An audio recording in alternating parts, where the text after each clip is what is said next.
Mobui ya ratehang wa Sotho Sermons and Programs ga wa amoela hang hape ka jeno sa se setle se mo Modimo a se entseng mme mo ya ka ke a tshepa hore re tla dumela hore ha se ka bohlala ba rona empa ile ka matla a Modimo hore ebe o ntse ka bolokile o fihla motseng ona mme mo ya ka ha o dumedisang ke yana Seiso Mokuditi mme ka jeno ha ke tsama ke le mong tsa le ntate le go thodima hao ke yana tla robela bohobe ka jeno ba le hodimo mme ke kopa ha mo ya ka tang hle go hopotse fela hore o ntse maile hore o ka subscribe mane YouTube mane ya Sotho Sermons and Programs mme hang hape ga rata fela go no invite ba rabeno okay ba like page on Facebook e le go taba tsena ha tse di feta mona na se tsa feta le bona mme la ka tsa go ke ga mo ya khabane ntate ma ha o tla mo fa mma ke a tswele pele empa ha pele ke mo fa mma ke ona ke kopa hore ke e thapelo e qalang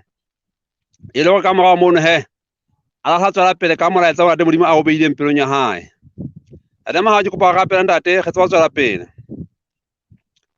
ntate Modimo ya matla ohle ga le bata bona hang hape a di kileng sa Modimo ntate bona sa la ntate Modimo ntate bona go bolukile ntate bona bosibo fiteng ntate ga kopa a di kileng hana jwale ntate ma ha a tswela pele a di ke ka molaetsa wa ntate bona kopa a di ke o bela ntate Modimo bona mo ha lang ha be teng go thusa hore tsohle ha di ke ntse ntate bona o hlophiya ntate ka yana ntate bona e fete ka mogotso ha ntate Modimo mme ba le mmui wa Sotho Sermons and Programs ntate mme a di ke ga mo kopa o phelo botle ntate Modimo bona mme a di ke ba gona di ke session ena ka ofela o fihla re fihle ke teno ma ntate Modimo bona tsena ga di kopa ka Yesu Kriste tla nga o finya ga le bona ntate amen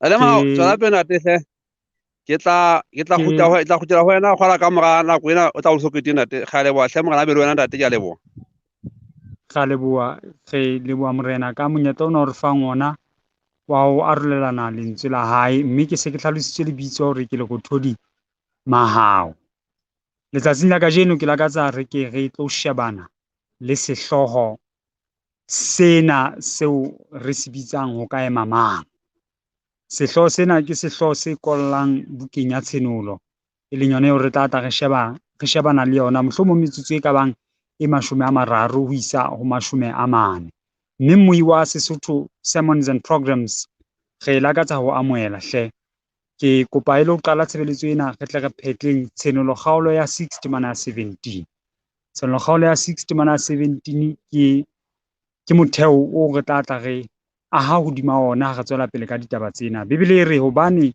letsatsi le leholo la kgalefo ya yona le tjhabile mme ho ka ema mang mona ho ngola Johanne Mosenudi pele hore letsatsi le leholo la kgalefo ya Jesu Kriste le tjhabile mme ho ka ema mang morena a re hlono lefatshe re tlo bua ka ditaba tse amanang le ditiiso ka sekgowa ke the seals mme di hlaha bukeng ya tshenolo kgaolo ke ya botshelela empa pele re fihla bukeng ena ya tshenolo kgaolo ya botshelela ho na le ntho eo Johanne a e elellwang kgaolong ya 5 o bona ntate Modimo a le troneng ya hae jwale ntate Modimo ha le troneng ya hae ka letsohong la hae o tshwere buka ena e tiisitswe ha o thwe buka e tiisitswe go bontsha hore e qhwaetswe gore e bofuwe ka ditiiso tse ka bang tse supileng kaofela ha tsona e le hore ha se buka eo o ka e bulang fela ka ntle le hore o qhwaole ditiiso tsena tse supileng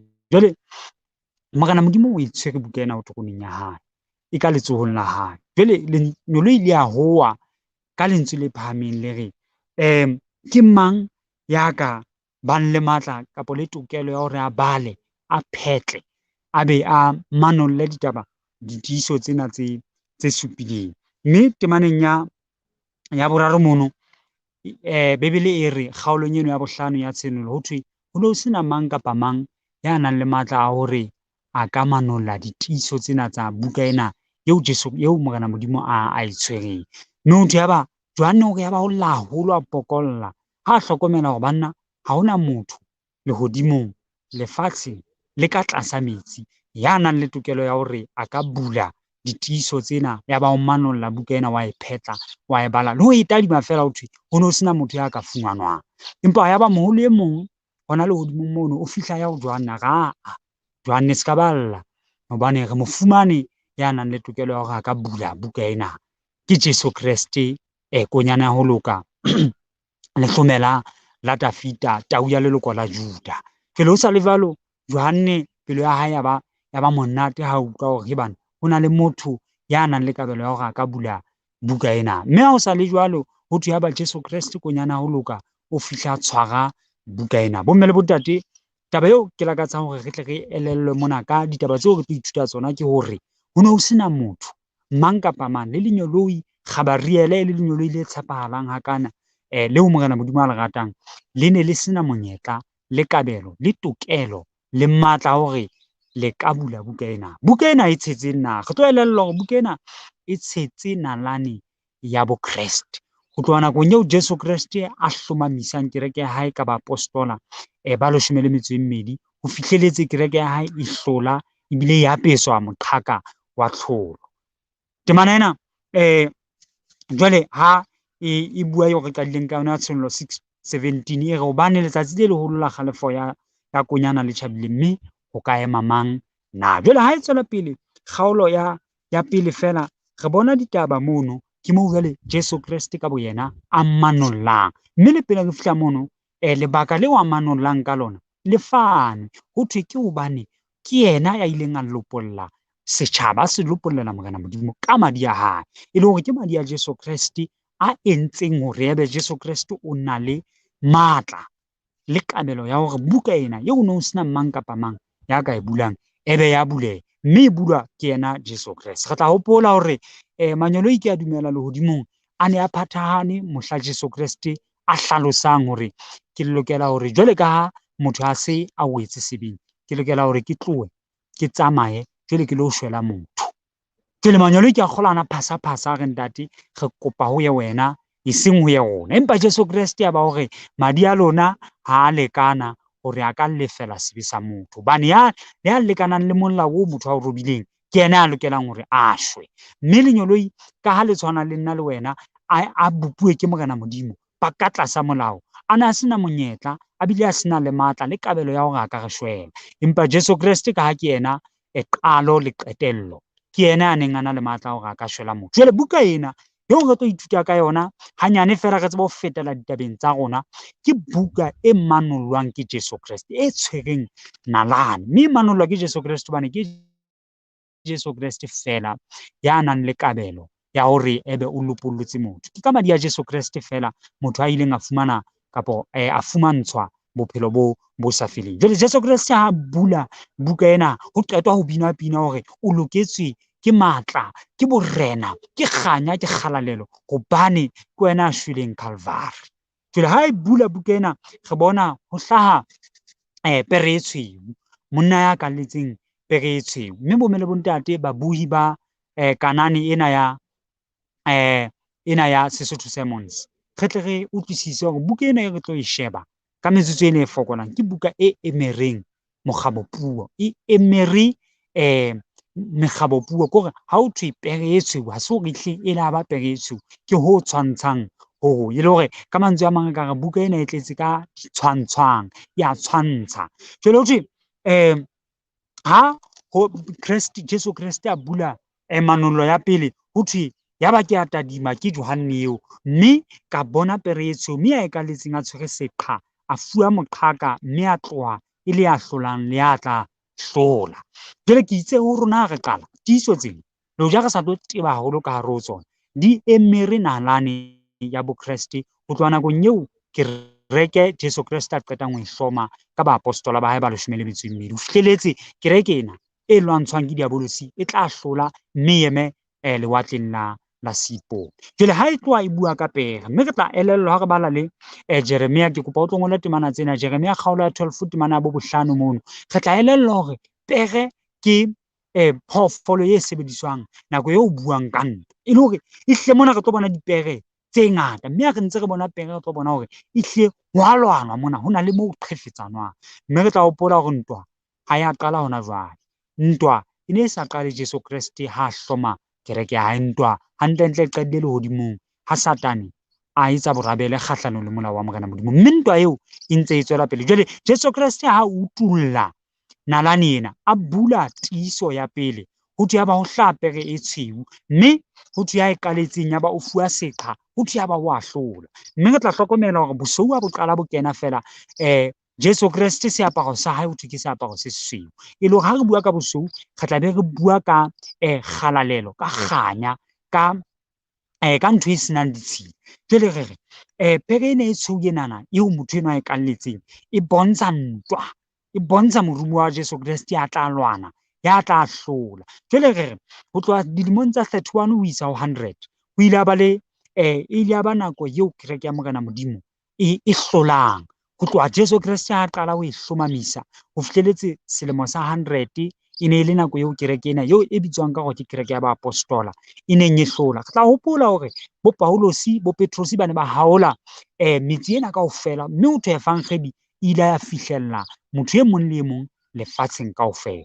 Ka nako eo bokreste bo ne bo hlwekile, mme mmuso wa lefifi o ne o lwantshwa haholo ka nako eno hobane folakga ya lehodimo e ne e phahamiseditswe haholo. Jwale ha re tswela pele re ntse re tswela pele mona, re itse re etsa kakaretso fela re tseba ho ya ditabeng tse ding. Temana ya boraro, kgaolo ya botshelela ya tshenolo e itse hobane e manolle tiiso ya bobedi konyana ka utlwa sebupua se phelang sa bobedi se re tloho, mme ha tswa pere e nngwe e kgunong, mme a ekaletseng a fuwa matla a ho fedisa kgotso lefatsheng hore batho ba bolayane, mme a newa lerumo le leholo. Re tla tseba hore ka mora hore kereke ena Morena Modimo jwale e hlake e bonahala e le pure church, e le kereke e hlwekileng. Ho ile ba le banna mmusong wa Roma ka nako eno, banna bo Nero ba ile ba hlorisa bahalaledi ba Morena Modimo haholo. Mme re a tseba hore moapostola wa pele wa ho shwa ke moapostola Jakobo. Jakobo o ile a kgaolwa hlooho ke Herota, mme ka nako eno e ne le jwale nakong eo phafa ya diabolosi e tiileng haholo hore e bolaye le ho hlokofatsa bana ba Morena Modimo. Ho tloha ka selemo sa 100 ho isa selemong sa 313 re itse tiiso ya pele e la re Jesu Kreste a e bula ya manolla nalane ya lefatshe nakong eo kereke ya baapostola ho tloha ka selemo sa 31 ho fihlelletse selemo sa 100 e neng e busa. Mme ra re ho ile wa ba le tlholo, jwale ka ha ho bontshitswe monna eo a qalletseng pere eo a ne a fedisa a tshwere seqha. Jwale pere ena ya bobedi e kgunong ke pere eo ho neng ho e bonahalang e le kgubedu kapa e le kgunong, mme re a tseba hore ha re qala re bona mmala o mofubedu re bona madi, mme re bona lefu. Jwale pere ena e bontsha nakong eo kereke ya Morena Modimo e ileng ya bolawa haholo, e ileng ya hloriswa haholo, mme e ileng ya phaphatheiswa haholo ke diabolosi, ke mmuso ona wa Roma. Ha re feta Bebele ntse e tswela pele temaneng ya bohlano e re ya re hobane e manolle tiiso ya boraro ka utlwa sebupua se phelang sa boraro se re tloho, ya ba ke a tadima ka bona pere e ntsho, mme a ekaletseng a tshwere sekala letsohong la hae, mme ka utlwa lentswe mahareng a dibupua tse phelang tse nne le re kgala e le nngwe ya koro e rekwe ka denare, le kgala tse tharo tsa harese ka denare, empa o se ke wa senya ole le veine. Mona ho so bua ka dijo. Re tla hopola hore ha o so bua ka pere ntsho ka mora dinako tsena tseo re reng barutuwa ba Jesu Kreste ba ile ba hloriswa haholo, e leng ka pere yanene e kgubedu ho bontsha madi, ba ile ba hlokofatswa haholo ho la fihla nako eo thweng ke the Dark Ages, mengwaha ya bofifi ho tloha ka selemo sa 313 ho fihlelletse ka selemo sa 538. Mme nakong ena ya the Dark Ages e ne e le nako ya tlala haholo, e seng tlala ya semoya, e seng tlala ya nama, e seng lefifi la letsatsi, empa e ne e le tlala ya semoya. Ba Amos kgaolo ya 8 temana bo 11 e re dinako di a tla tse ho tla ba le tlala, mme batho be ke ba lapela bohobe kapa ho nyorelwa metsi, empa ba tla be ba lapetse lentswe la Morena Modimo. Nakong yona ena ho thwe Bebele di ne di tjheswa, kereke ka nako eo e ne le kgolo, kereke ya Roma e ne e hlokisa batho ba neng ba tshwere dibebele, mme ka nako eno mang kapa mang ya neng a fumanwa a ruta ka Bebele o ne a hloriswa. Dibebele di ne di nkwa malapeng, jwale di iswa di tjheswa. Nako ena e bitswa Dark Ages hobane re tla hopola Psalm ya 119 moo Bebele e reng thy word is a lamp unto my feet, lentswe la hao ke lebone maotong a ka, ke lesedi tseleng ya ka e le hore ka mantswe a mang e bitswa nako ya bofifi. Pere ena e ntsho tjena hobane e ne le nakong tseo lefatshe le fifetseng. E se ho fifala hobane ho hlokahala letsatsi, empa ho fifala hobane lentswe la Morena Modimo e leng lona lesedi tseleng ya rona le neng le kekela haholo le le lenyane le sa fumaneng.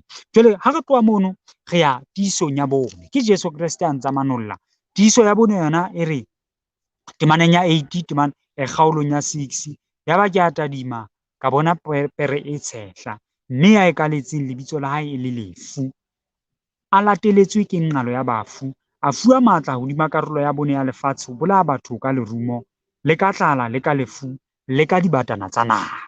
Re ntse re bona ntwa, re itse re bona dipere, mme ha re bona dipere re bona ntwa ya befa. Bana ba Morena Modimo ba shwa, pere e kgubedu e bontsha madi, pere e ntsho e bontsha hore lentswe la Morena Modimo le a sokoleha. Bana ba Morena Modimo ba lwantshwa ha ba ruta lentswe la Morena Modimo. Jwale re bona pere e tshehla, pere ena e tshehla ho thwe ha e bulwa e ntse e le lefu fela. Ka mora nako eo bana ba Morena Modimo lentswe le ne le hatelletswe, ho ile wa runyoloha banna bo Martin Luther. Bo Martin Luther ho tloha selemong sa 538 ke nako ya ntjhafatso, nakong eo Bebele yane e patuweng, Bebele yane e bolauweng, eo madi yona a matha hohle diterateng tsa lefatshe mona, ya ba ya runyolloha. Banna bo Martin Luther King, bo John Hussey ba emela nnete ya Morena Modimo. Fela le hona nakong eno ke ka ho thwe jwale ya ekaletseng lebitso la hae e ne e le lefu, ba ne ntse ba bolawa bana bana ba Morena Modimo. Jwale ke hopola monna eo ho thweng ke William Tyndale, o ile a bolawa ka selemo sa 1536 ka October ka di-6 hona nakong ena eo ho ntseng ho etsa ntjhafatso. E ne le monna ya ileng a toloka Bebele a e tlisa puong ya Senyesemane hore batho ba e utlwisise ka puo ya bo bona, hobane nakong eno Bebele molao wa ka nako eno wa kereke e kgolo e ne e le hore Bebele ya Morena Modimo e tle e seke ya ballwa mang kapa mang kapa ya fuwa mang kapa mang ka leleme la hae. E ne ikwalletswe fela ke banna bo thweng the clergy, banna ba baholo ba diporapere ba kereke ya ka nako eno. Empa monna enwa ho thweng William Tyndale o ile a phama a bitoloha, yaba banna bana ba Roma ba mo bolaya. Ka October ka di-5 ba bua le yena ba re monna hana tumelo ena ya hao ena, a hana. Yaba ka October ka di-6 ba fihla ba mmeha ba mo tjhesa a ntse a phela, ba mo tjhesetsa fela hore o ne a hana hore a tlohelle tumelo ena ya Jesu Kreste. Le monna o thweng John Wycliffe le yena ke monna e mong a bapetseng karolo e kgolo dilemong tsena tseo re bonang pere ena e tshehla ena, ho nang le lefu, ho bolawa bana ba Morena Modimo. John Wycliffe yena o ile a itjhwella a na le stroke ka selemo sa 1348, empa ka mora dilemo tse 30 kaofela ya baetapele ba kereke ena ya Roma ba re ra batla ho lo tsetolla mo monna eno a shweleng teng. Ba fihla ba tsetolla masapo a hae, ha ba qeta ho tsetolla masapo a hae ba a tjhesa, a qeta ba lo a akgela nokeng. Hona ho bontsha tsela eo ba neng ba sa batle banna bana ba neng ba ruta tumelo ena ya sekreste ka teng. Mme ke manollo eo Jesu Kreste a entseng ha manolla tiiso ya bone. Jwale ha re ya tiisong ya bohlano, Bebele e re itse hobane a manolle tiiso ya bohlano ke temana ya borobong kgaolo ke ya botshelela. Ka bona ka tlasa letare meyaya ba bolaetsweng lentswe la Modimo le bopaki boo ba neng ba bo tiisitse. Ya hua ka lentswe le phahamileng ya re morena ya halalelang wa nnete o tla dia hole ho kae ho ahlola le ho lefetsa madi a rona ho ba ahileng lefatsheng. Mme ho thwe ho bonwa meya ka tlasa letare Jesu Kreste ha bula tiiso ena ya bohlano. Meya ena ka tlasa letare e hoang ha se le hobane batho ha ba shwa hona le kae moo ba ntseng ba phela teng, empa e ne e bontsha fela bana ba Morena Modimo. O hopole ho tloha pereng ena e kgubedu e bontshang madi ho fihlelletse hona jwale e sale bana ba Morena Modimo ba ntse ba bolawa, ba ntse ba bolawa ka lerumo, ba bolaelwa nnete ena eo ba nang le yona. Jwale mona ho bontshwa bana ba Morena Modimo ba lla ba meketsa ba kgao ntate Modimo, e tla ba nako e kae o tla lefeletsa madi a rona hodima batho bana ba re bolayang bosibu le motshehare, ba re bolaela bopaki boo re nang le bona ba lentswe la hao na? Mme o ile a ba le karabo e fanwang mono yaba karabo yaba temana 11 karabo ya yaba e mong le e mong o ne wa seaparo se selele le se sweu mme ba bolellwa hore ba ke ba phomole ho se ho kae palo ya balekane ba bona ba bohlanka le ya bana ba bo bona ba sa tlang ho bolawa jwalo ka bona e tle e be e phethehe. Jwale banna bana ba neng ba meketsa batho kgutsang hantle moqhaka wa lona o so ntso o le emetse empa emang hanyane hore palo ya balekane mmoho le lona ba llang ba meketsang ba tla hloriswa le bona e tle e phethehe. Re tla hopola ke sa tiisa taba ena hore ho lla hona e ne se ho bontsha hore ho na le batho bao e leng hore ha ba shwele ba ntse ba phela. E ne mpa e bontsha hore banna bana ba ne ba llela kapa madi a ne a llela toka hore toka e tle e abwe. Re tla hopola ha re bala Kgenese kgaolo ya 4 temana ya 10 Bebele e re Modimo ha bua mono le Kaine hore lentswe la madi a ngwaneno le hweletsa ho nna le tswa mobung. Ha se ho bontsha hore lentswe lena le ntse le hoa e ne mpa e le fela hore hantle justice ya hlokahala. Ho na le mohuo o etswang hore toka e ajwe hobane jwale monna ke enwa o se a shwele e leng Abele ya neng a sena molao. Jwale le banna bana le bona toka e ntse e lla hore re kopa hore ho abelwe toka e ajuwe e le hore bana ba ntseng ba re hlokofatsa le bona ba tle ba fumane kahlolo ya bona. Jwale bomme le bontate ke tiiso ya bohlano. Re ya tiisong ya botshelela mme tiiso ya botshelela yona moo ditaba tsa rona di tlo kolla teng. Tiiso ya botshelela ho thwe ka tadima ha konyana e manolla tiiso ya botshelela mme bona ntshitshinyo e kgolo ya lefatshe ya eba teng. Letsatsi la eba letsho jwalo ka mokotla wa boditse mme kgwedi ya eba jwalo ka madi. Dinaledi tsa lehodimo tsa wela lefatsheng jwalo ka difeke tse tala ha sefate sa tsona se tsukutlwa ke moya o fokang ka matla. Lehodimo la finahana jwalo ka lengolo ha le phuthwa mme dithaba le dihlekehleke kaofela tsa suthiswa ditulong tsa tsona. Marena a lefatshe le ba baholo le barui le balaodi le dinatla le bohle ba ruileng le bohle ba sa ruang ba ipata mahaheng le mafikeng a dithaba. Tiiso ena ya botshelela re ntse re tla ka tsona. Re qadile nakong ya kereke ya Baapostola, ra tla nakong eo Boniro e leng mmuso wa Roma o neng o hlokisa bana ba Morena Modimo. Ke tiiso ya bobedi. Tiiso ya boraro ra fihla moo jwale bana ba Morena Modimo ba ntseng ba hloriswa lentswe la Morena Modimo le patuweng. Re e bona ka pere yanene e ntsho. Ra ya nakong eo pere ena e le pere e kgunong mme pere ena e kgunong ya ha re fihla ho yona ra fumana jwale ho se ho le hobe bana ba Morena Modimo ntse ba hlokofatswa. Ka ha ntse ba hlokofatswa ya ba ho hlaha meya e lang tlasa letara e kopa hore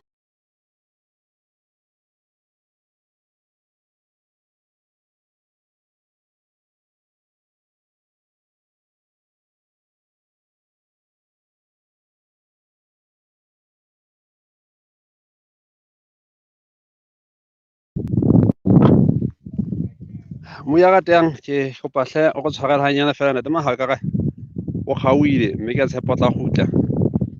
Ke a tshepa o tla kgutla ntate mahao hanyane fela mo ya re tshwarele hle. Ha re tsebe mohlomong o tla etsa empa ya tsama marangrang kwana a re sokodise. Ke kopa hore re tle re mamello fela hle a tla kgutla a tswele pele ka nnete hlotse ke taba tse matla haholo. Taba tse matla haholo tse hlahang ka bokenya tshenyo kgaola botshela mane.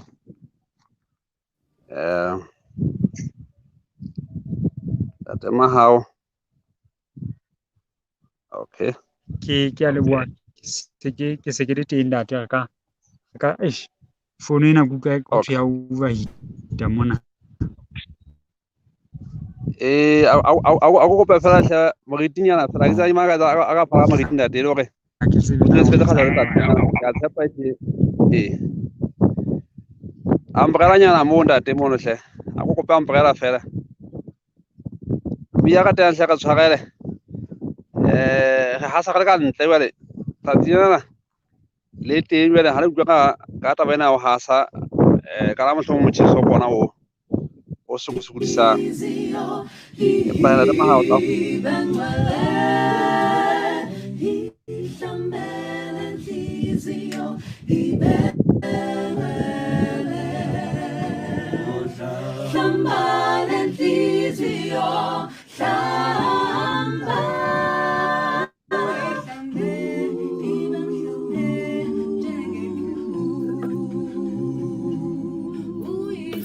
Okay. Ana mahao. Hara wa te tsala pe mo. Ke lebile haholo jwale ke ne ke le mo ke bontshang re kopa tshwarelo ka tshitiso eo mona re ne re tiso ena ya botshelela ha e bua fela re se re bona ho thwe wa ba le tshenyo e kgolo mme letsatsi la fifala kgwedi ya ba kgubedu ya ba dinaledi di a wela jwale ketsahalo tsena kaofela di etsahetse nako eo tshenyo e kgolo e bang teng lefatsheng ka 1755 mane Lisbon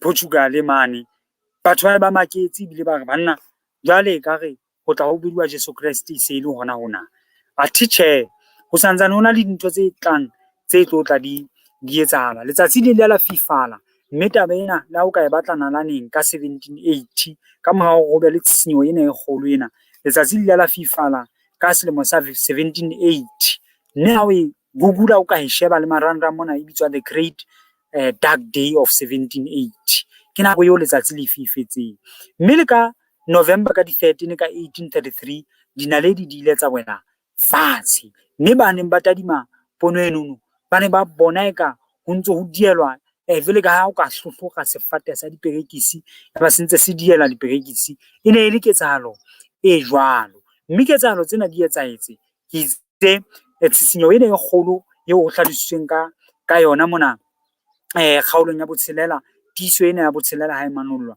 e etsahetse ka 1755 mane Lisbon ka 1780 ka May e ne e le ha letsatsi le fifala mme batho ba ipotsa hona ho etsahala jwang yaba ha ona karabo yaba ka 1833 dinaledi di a wela ka November ka di 13 taba tsena di ile tsa etsahala bomme le bontate empa taba tsena di etsahala ke le ha ntse e tswela pele tiso ena ya botshelela temana 16 re marena ana a re ho dithaba leo mafika re wele modimo le le pate pela sefahleho sa ya dutseng troneng le pela bohale ba konyana temana 17 hobane letsatsi le leholo la kgalefo ya konyana le tjhabile mme ho ka ema mang le taba tsena ntse di etsahala kaofela di ne se ntse di lelekella hore Jesu Kriste a tle le kgatlo la bobedi jwale potso e ntse e le hore na ke mang ya tla emela hore Jesu Kriste a tle le kgetlo la bobedi e leng yona potso eo re tlo tla re ya raba hore na ho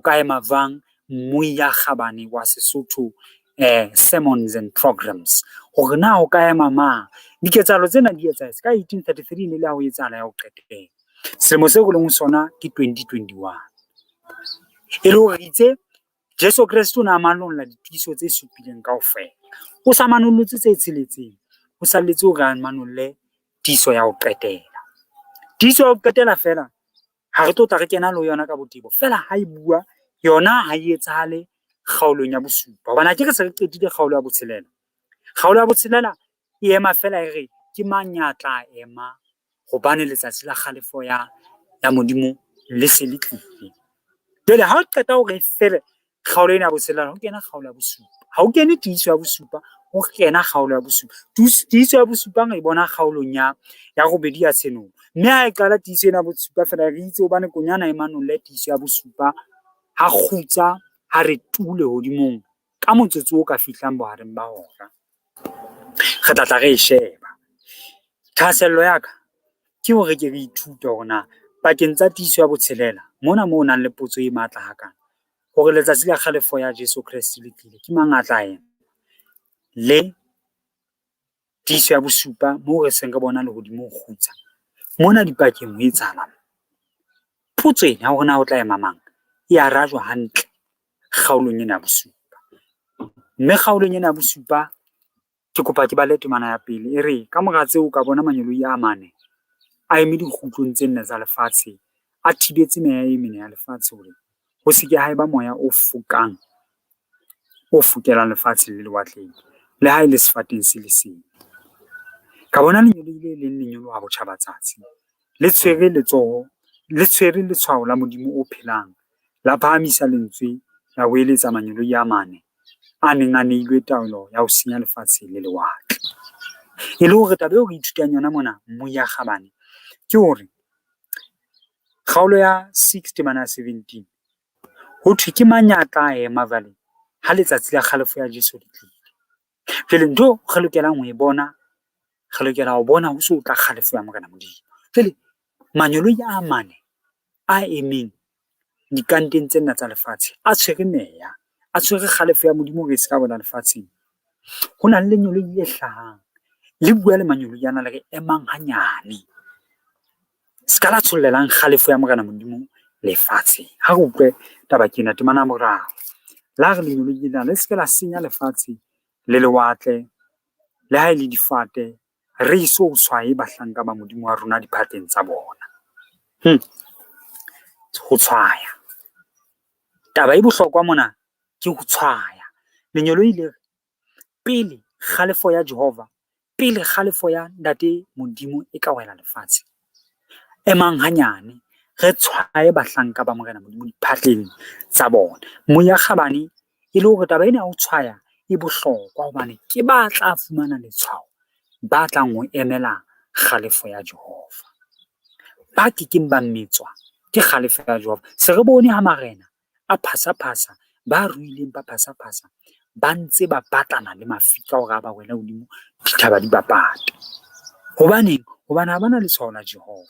Jwale mona ho thwe ha re emeng hanyane ho tshwauwe bana ba Morena Modimo, mme ka mora ho tshwauwa wa bana ba Morena Modimo ke ona o tla ho etsahala ho. Jwale ha e tswela pele re mme ka utlwa palo ya ba tshwailweng e le 144 e leng ba tshwailweng melokong yohle ya bana ba Israel. Ha re sentse re bopa ditaba tsa rona jwale, re kena tabeng ena ho tshwaya. Jesu Kriste ke ena o manolla ditisong tsa tla ka tsona jwalo. Ha fihla tisong ya botshelela, re bona ho befa, re bona lehodimo le finahana, re bona dinale di duela, re bona letsatsi le fifala, re bona ho ba le tshitinyeho e kgolo. Ho sa le jwalo ho thwe he bana, ke mang ya ka emang a emela kgalefo ena ya konyana. Jwale lenyolo di re emang hanyane ska la tshollang kgalefo ya Morena Modimo, ho fihlelletse bana ba Morena Modimo ba tshwailwe diphatleng tsa bona. Ha re ithuta hanyane ka ho tshwaya hona ho bontshang kapa ho bolelang ho tshwaya hona. Ezekiel kgaolo ke ya bo 9 temana ya pele ho isa temana ya botshelela. Ezekiel kgaolo ya 9 temana ya pele ho isa temaneng ya botshelela. Ha re fumane Moya Kgabane, Bebele e re yaba o nkgoeletsa ditsebeng tsa o nkgoeletsa ditsebeng ka ho tlerola a re atametsang ba tlang ho otla motse, e mong le mong a be le seo a tla senya ka sona letsohong la hae. Yaba ke bona ho etla banna ba tsheletseng ka tsela ya monyako o hodimo o lebileng nqa leboya, e mong le mong a ena le sa hae sa ho thuwa. Ho utlwisise hore mona ho fanwa ka taelo ya hore ho sengwe. E mong le mong a ena le sa hae sa ho thuwa, mahareng a bona ho ena le monna e mong ya apereng lene, a ena le lenaka mongodi le tlamilweng lethekeng la hae. Ba fihla ba ema pela letare ya koporo, ya ba kganya ya Modimo wa Israel e tloha kerubimeng eo e neng e okametse ya mohatong wa monyako wa ntlo. Jehova a memetsa motho ya apereng lene ya nang le lenaka la mongodi le tlamilweng lethekeng la hae, mme Jehova a re ho yena, pholletsa ka motse ka Jerusalema o tshwaye diphatla tsa batho ba fehelwang, ba bobolang ka baka la manyala ohle a etswang hara ona. Yaba o re ho bona ke ntse ke utlwa, pholletsang ka motse ka mora hae, le hlabake, mahlo a lona a se ke a qenehela, le hloke mohao, bolayang, le be le timeletse maqheku le bahlanka le dikgarebe le bana ba banyenyane le basadi. Ha e le ba nang le letshwao le se ke la ba ama, hlong le qaleng ka sehalalo sa ka. Moya Kgabane, taba e hlaloswang mona ke hore monna enwa ya tshwereng lenaka la mongodi ho thwe yena a tsamaye pele, jwale a tshwaye batho bohle ba memetsang, ba bobolang ka lebaka la manyala a etswang Israel, e le hore e tla be le banna ba hlwekileng bano ba tshwauwang, hobane ba tla be ba lla ba ga morena hobaneng Israel ho etswa manyalatjhe. Jwale Bebele e re Modimo a re ho tshwauwe banono ba lokileng. Jwale Modimo hape o bontsha hore ba sa tshwawang diphatleng tsa bona ebe bona ba tla bolawa. Taba ena re ntse re hopotse re na re tswa kae mane mo thung ya manganyane lona ba tshwereng neya e mene e senyang lefatshe. Manganyane re tshwae bana ba morena Modimo diphatleng tsa bona. Le mona ho thwe ba tshwauweng bona o tle o seke wa ba bolaya. Ho bolauwe fela ba etsang jwang ba sa ka ba fumana letshwao la bona diphatleng. E le ho tshwao ona ke letshwao leo manyolo e reng ha le bona ebe a feta. Ke letshwao le bonwang fela ke manyolo. E ke ke ya ba letshwao le ka bonwang ke ngwana motho, empa e tla ba letshwao le bonwang fela ke manyolo. Jwale taba e nngwe e thaselisang ha o bala temana ena ya boraro ho thwe ba tshwauwa diphatleng. Temana ena ya bosupa ya tshenolo kgaolo ya boraro temana ya bone ho thwe ba tshwauwa kae? Ba tshwauwa diphatleng. Sello kgaolo ya 14 temana ya pele e ntse e bua taba e tshwanang, ke kopa re tle re bale. Sello kgaolo ya 14 temana ya pele yona e fumanehile re jwale ka tadima mme ka bona konyana e eme thabeng ya Sione.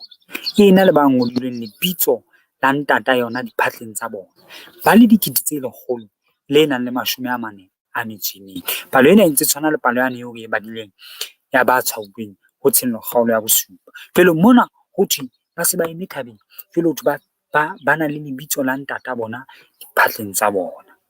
Lebitso le keng? Lebitso le momamedi ke eng? Le le ho thweng le ngotswe diphatleng tsa bona. Re ntse re bua ka ho tshwauwa.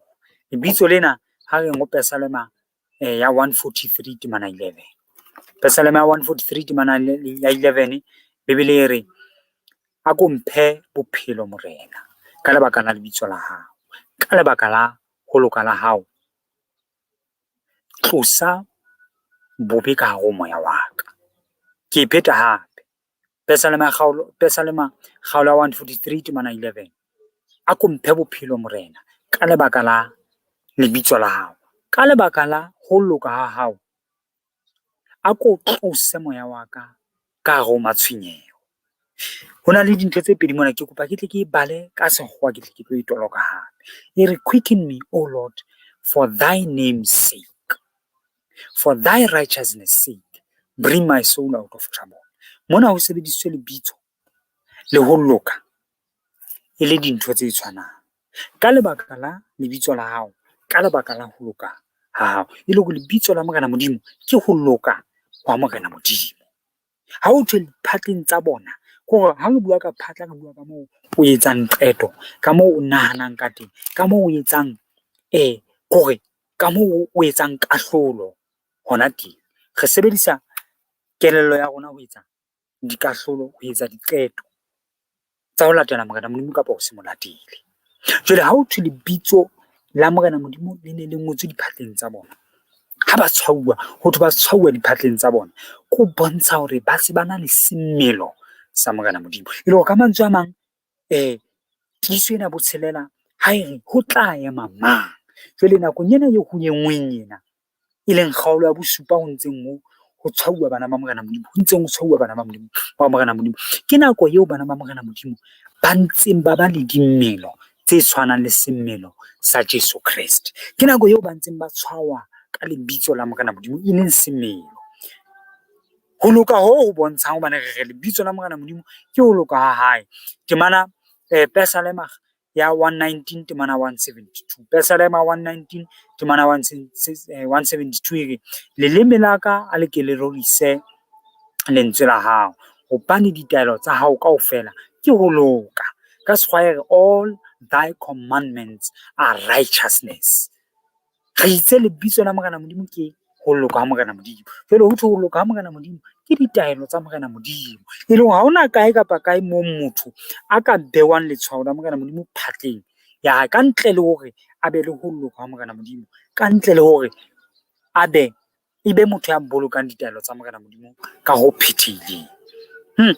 Ho na le ditaba tse thaselisang mona mmui ya kgabane, mme ke rata hore ha re ntse re tswela pele ka ditaba tsena, Morena Modimo a tle a re hlohonolofatse. A tla re hlohonolofatse hobane re bona banna le basadi ba ntseng ba tshwauwa. Ha ba ntse ba tshwauwa ke hobane ba na le semelo sa Jesu Kreste. Mme hape ho na le ho thasellisang hona kgaolong ya bosupa temana 9 ha re bale hape ka semelo sa bona. Semelo sa batho bana ho itswe ke batho ba tla tshwauwa, mme ba tshwauwa ba na le lebitso la Morena Modimo diphatleng tsa bona, ba tshwauwa diphatleng tsa bona, ba na le semelo sa Morena Modimo. Ha re nenne re theohe hape kgaolo ya bosupa temana 9 ha se ntse re qetela ditaba tsena. Temana 9 re ka mora tseo ka tadima mme ka bona bongata bo boholo ba batho ba ho se motho ya ka ba tsebang, ya ka tsebang ho babala, ba ditjhaba tsohle le ba mefuta yohle, le ba merabe yohle, le ba dipuo tsohle, ba eme pela thoni le pela konyana, ba apere diaparo tse telele tse tshweu. Temana 13 ya ba e mong wa baholo a hlamisa molomo wa hae a re, bana ba apereng diaparo tse telele tse tshweu ke bomang, mme ba tswa kae? Temana 14 ka re ho yena monghadi ho tseba wena, a re ho nna ke ba tswa mahlomoleng a maholo, ba hlatswitse diaparo tse telele tsa bona, ba di soufaditse mading a konyana. Ke ba ka baka leo ba leng pela torono ya Morena Modimo. Hai moya kgabane ke utlwa ke thahasella taba ena, ho thwe ba hlatswitse diaparo tsa bona, ba di soufaditse mading a konyana. Mme ke lakatsa ha ke eme mona ke bontshe hore na diaparo tsena tse tshweu di bontshang. Kgaolo ya 19 temana ya 8, temana ya 8 kgaolo ya 19 Bebele e re, ke kopa e qala temana ya 7 kgaolo ya 19 ya tshenolo. A re thabeng re nyakalleng, mme re ise kganya ho ona, hobane lenyalo la konyana le hlahile, mme mosadi wa yona o itukisitse, mme o ne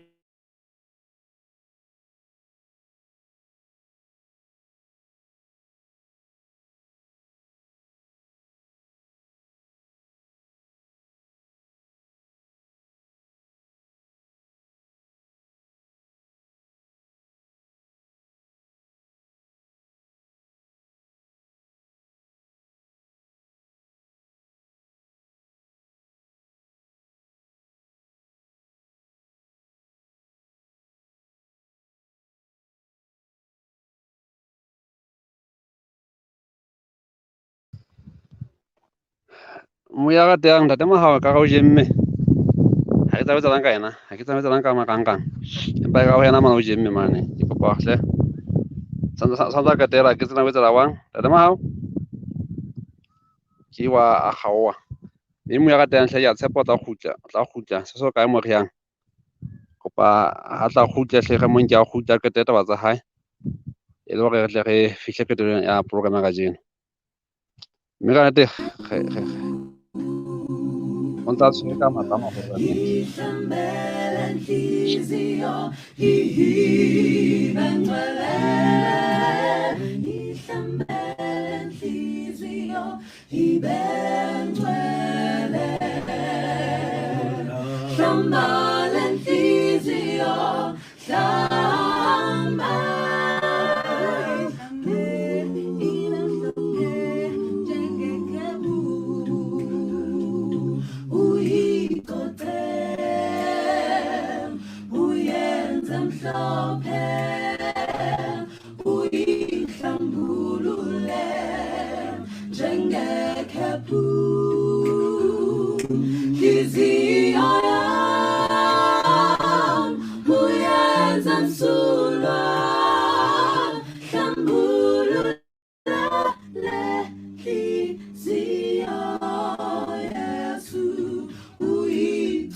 this world.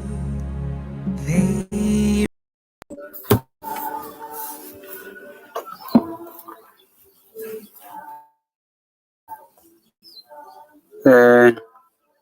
ke kopa tshwarelo ke bona eka marangrang a ile a ntahla nna ha ke tsebe le hore na ebe ha ke a elellwa le hore na ntahlile ho kae empa ke kopa ke tle ke tswele pele moo ke dumelang hore a ile a re lahla hona teng. Ke ne ke le moo re bontshang hore jwale bana ba tshwawang re se re ba bona hape ba le hodimong ha ba se ba hlotse ba tshwauwe mme ba apere diaparo tse tshweu. Ga bona ha re bala tshenyo kgaolo 19 hore diaparo tsena tse tshweu ke ho loka ha bahalaledi. Mme ke la ka ithuta hore ho loka hona ha se ho loka ho motho a ithekelang hona, empa ke ho loka ho fumanwang fela ho Jesu Kreste. Ke lakatsa hore ke tle ke bale bukeng eo thweng ke Steps to Christ, leqephe la 61 le 62. Mme yona ha e fumanehile re ho no le bobebe ho atama pele a wela hore a ka ba le semelo se lokileng ka hore ebe o mamela molao wa Morena Modimo, empa o ile a hlola hore a etse jwalo. Mme ka lebaka la sebe sena sa hae le rona re se re na le dimelo tse weleng, mme re ke ra itokafatsa ka lebaka la hobane re tletse ka bobe, ha re halalele, re ke ra boloka molao wa Morena Modimo ka ho tlala. Ha re na ho loka ho e leng wa rona, empa Jesu Kreste ena o entse lesoba leo re ka ra phonywang ho lona. O phetse lefatshe mona tlasa diteko le diqholotso tseo rona re lokelang hore re kopane le tsona. O phetse bophelo bo senang sele, o ile a re shwela, jwale yena o nka dibe tsa rona ebe o re fa ho loka wa hae. E le hore batho bana lebaka leo thung ba soufaditse diaparo tsa bona mading a kunyana ke hobane ba dumetse ho loka wa Jesu Kreste, hore Jesu Kreste ke yena a ileng a shwa hore ba tle ba be le bophelo bo sa feleng. Mme ha a ba fa ho loka wa hae, bona ba mo fa dibe tsa hae. Bomme le bontate, potso e ntseng re araba ke hore na ho ka ema mang? Ke mang ya ka emang letsatsing leo? Jwale ra hlokomela hore batho bao re bonang ba eme ke batho bao diaparo tsa bona di leng tshweu, batho bao diphatleng tsa bona ho ngotsweng lebitso la Morena Modimo e leng ho loka wa Jesu Kreste, e leng semelo sa Jesu Kreste. Mme buka e nngwe hape ho thwe ke Counsels for the Church, leqephe la 334. Counsels for the Church, leqephe la 334. Mona ho thwe ha hona ya mong wa rona ya tla amohela letshwao la Modimo ha fela dimelo tsa rona di ntse di na le ha e ka ba letheba le le leng fela kapa sekowa dipha tse teng dimelong tsa rona ho hlwekisa meya ya rona bopeng bohle. Bomme le bontate, nakong eno re ntseng ho yona pakeng tsa potso ena hore na ho tla ema mang, le nakong eo ho ntseng ho hlwekiswa bana ba Morena Modimo ba ntseng ba tshwauwa pele Jesu Kreste a etla, re lokela hore re inehele Morena Modimo, e tlebe yena ya tla re hlwekisa. Jwale re tle re be le re tle re tshwane le yena. Petros wa pele kgaolo ya pele temana 15, ha re sentse re diella dikgala ho thwe empa jwalo ka ha ya le bitsitseng halalela, le lona le halalele metsamao ya lona yohle. Mateo kgaolo ya 5 temana 48 re mme jwale phethehang jwalo ka ha ntata lona ya mahodimong a phethehile. Mme le bontate, seo Modimo a hlokang ho rona ke hore re phethehe, perfection, hore re tshwane le Jesu Kreste. Hai, taba ena e bohlokwa bomme le bontate. Ke mosebetsi o nna le wena ba phelang ka mora 1833 ha o ne o etsahala pontsho yane ya ho qetela hore vele dinaledi di boele lefatsheng mona. Re lokelang hore re o etse e leng wa hore dimelo tsa rona di hlweke di tshwane le semelo sa Morena wa rona Jesu Kreste. Ha re feteleng tisong ya bosupa bo le hae theta, ha o qeta ho tshwauwa bana ba Morena Modimo, tiso ya bosupa ho thwe ha e manolwa kgaolo ya 8 temana pele ho thwe itse hobane konyana e manolle tiso ya bosupa ha kgutsa ha re tule hodimong ka motsotso o ka fihlang bohareng ba hora. Hobaneng o kgutsa le hodimong ha o manolla tiso e ya bosupa. Modimo o sa qetile mosebetsi wa hae wa ho tshwaya bana ba hae. Modimo o sa na le setjhaba se nang le semelo se tshwanang hantle le semelo sa Jesu Kreste. Ho kgutsa lehodimong hobane Jesu Kreste o le watla. O sa phahame setulong sa hae sa kahlolo, setulo sa hae sa buelle, o sa apere diaparo tsa morena. O tla e se e le morena wa marena. Mateo kgaolo 25 temana 31. Mohlamora motho a tlang a teetswe hare ke kganya ya hae, manyoloi a ena le yena kaofela. Ke moo a tla dula toroneng ya kganya ya hae. Lehodimong o tla bo le empty, manyoloi kaofela a tla ba level a feletsa morena Modimo. Ke ka ho thweng jwale ya ha mmanolla tiso ena ya ba lehodimong wa kgutsa hore tu. Hai, ke bala bukeng eo thweng Christ Object Lesson, leqephe ke la 69. Ho thwe Kreste o eme ka lenyora le leholo hore a ipone ka hare ho kereke ya hae. Ha semelo sa Kreste se iponahatsa ka botlalo le ka ho phetheha ho setjhaba sa hae, yena o tlatla a tlo se lata. E le ho bomme le bontate, lebaka leo ho nang le ho kgutsa Jesu Kreste wa tla. Empa pele ho moo re bona tshenlo kgaolo ya bosupa, e leng mane moo thweng ha re lokiseng bana ba Morena Modimo hore diphatleng tsa bona ba be le lebitso la Ntate Modimo, ba be le semelo sa Jesu Kreste. Mme ho thwe mona mo re qetang ho bala Christ Object Lesson leqephe la 69, ho thwe ke ha fela dimelo tsa bana ba Morena Modimo di tshwana le tsa Jesu Kreste. Jesu Kreste ha sheba tsela eo bana ba hae ba phelang ka yona, a itjheba a bona ho tshwana, ho tla tla. Ha re qetelle ka ho botsa potso ya rona, jwale ho loka ho re ka ho fumana jwang na? Mateo kgaolo ya 16 temana 24. Ha re phethela ditaba tsena, kgaolo ya 16 temana 24 ya Mateo, Bebele e bua ditaba tsena tse hlakileng. Mme re Mateo kgaolo ya 16 temana ya 24 e re, ya ba Jesu hore barutwa ba hae, e ka re ha motho a rata ho ntatela a ke a itele, a ipele se sefapano sa hae, mme a ntshale morao. Mang le mang ya batlang ho latela Jesu Kreste a batla ho ba le semelo sa Jesu Kreste, a itele, a sale Jesu Kreste morao. E le hore ntho ya mantlha mo ya kgabane ke hore re lokela ho itela, to surrender. Ditakatso tsena tsa rona tsa bobe, tsa leshano, tsa ho utswa, tsa ho rata maruo, tsa ho rata bofebe, tsa ho rata bohlola, di tlohe, re itele, re itatole. Jwale moya wa Morena Modimo o tla sebetsa ka rona, mme Kreste o tla boptjwa ka rona. Ha a sa boptjwe ka rona, mantswe ya Steps to Christ, leqephe ke 46. Buka ya Steps to Christ, leqephe ke 46. Buka ena e reng ho 46 mona re ntho engwe le engwe e itshetlehile ho thato ya rona, will. Wena o lakatsa, ke ka ho Jesu Kreste kapa Modimo a reng, bona ke beile lehodimo hore e be dipaki ka pela hao, ke beile ka pela hao lefu le bophelo, inkele bophelo o tlo o phela. E le hore Morena Modimo batla re kgethe, ho thwe ntho ya mantlha ko rona re kgetha eng. Jwale ha e tswela pele e re, o keke wa fetola pelo ya hao, o keke wa fetola ditakatso tsa pelo ya hao, empa o ka kgetha ho sebeletsa Ntate Modimo. You can choose to serve God. Leqephe lena la 46. Jwale ho thwe re ka batla ho ba batho ba halalelang, empa ho ba le lenyora leno fela ha o fella mono, ho keke wa re isa kae. Many will be lost while hoping and desiring to be Christians. Ba bangata ba tla lahleha ba ntse ba lakatsa, ba nyorelwa hore ka ba Kreste, hobaneng they do not come to the point of yielding the will to God. Ha ba fihlele moo ba ikhamana, jwale takatso tsa bona ba di fa Morena Modimo. Moya kgabane, ha re qetela ditaba tsena re fela ke mang ya tla a emela kgalefo ya Morena Modimo nakong eo e tlang? Ke motho fela ya nang le semelo se tshwanang le sa Jesu Kreste. Mme thapelo ya ka ke hore nna le wena re santsane re fuwe monyetla wa ho phela nakong ena eo re emetseng ho kgutse lehodimong.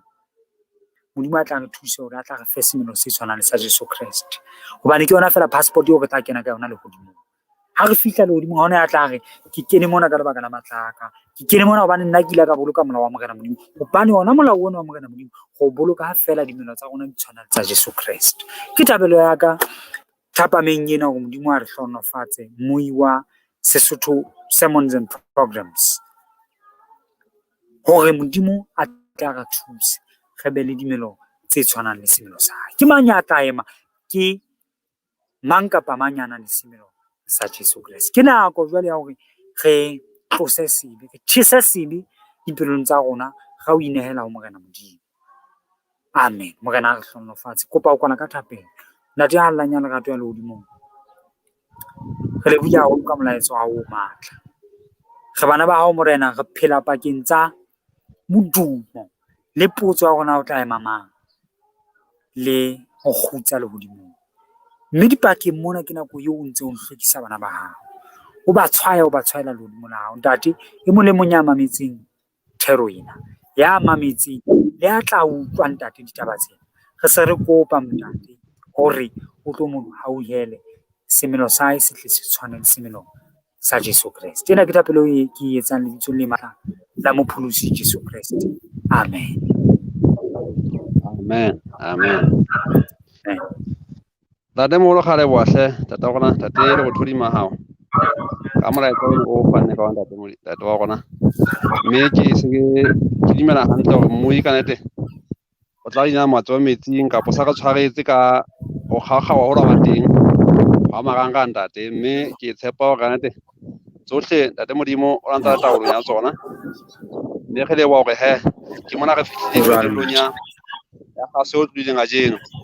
Moi ya ratang re tla lebeha ho kgutla mona la ka jeno, mme re se re tla kopana hape nako e tlang, e ka ba nna kapo e mong wa moifo wa bo rona mona. Mme ka ho kgethola ha ke leboha ntate Joni Mahao ka boteng ba mona ka jeno. Mme ke a tshepa kgotse tse molemo ho yena. Ke leboha ntate le tete thapelo ka mane ka Senshiron Pretoria, le yena ka nnete a ileng a tlatsetsa haholo ka hore a na re thuse mo re kgawang, a na kgele mmino. Ke leboha ntate Modifi Kwantane, ke leboha ntate Moribele Thapa e le moifo o moholo wa Sesotho Sermons and Programs.